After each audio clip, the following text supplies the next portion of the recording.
C'est au bord du lac de Bienne, entre cette île de Roseau et la rive, qu'ont été menées des fouilles pendant 12 ans sous l'eau.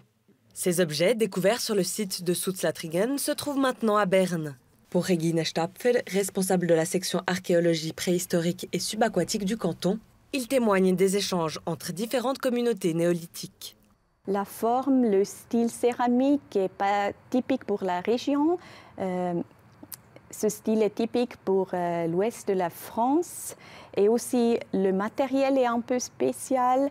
C'est un argile avec les fossiles et ça, on ne trouve pas aux rives sud du lac de Bienne, mais aux rives nord, autour de Thoine. Et peut-être une personne qui est venue de l'ouest de la France, est venue à Soetslattringen à chercher l'argile au pied du Jura et a produit ce pot à Soetslattringen.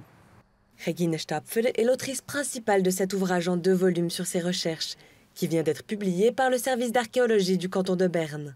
Pour moi, c'est important de voir que les gens préhistoriques ont vraiment eu des réseaux de contact dans différentes régions, avec différentes régions, et ils étaient aussi mobiles. Et pour nous, c'est une chose qui est normale, mais peut-être pour les gens 6000 avant nous, oui, c'était aussi normal. Et de montrer ça, pour moi, c'est vraiment très important. Non loin du site de fouilles à Soetslattringen, se trouve le service de dendrochronologie du canton, qui s'occupe de la datation du bois. Il a aussi participé à ces fouilles. Pour son responsable, ces recherches sont importantes pour la région.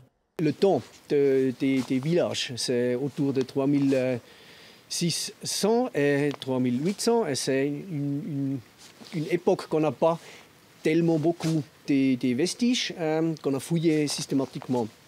Et on a fait pour moi spécialement, c'est très important pour la dendrochronologie. C'est une bonne opportunité de mieux connaître les structures de ce temps. Une conférence publique sur les habitats palafitiques de Soetslattringen et les réseaux de contact de la population sera menée par Regine Stapfer le 25 janvier à l'Université de Berne.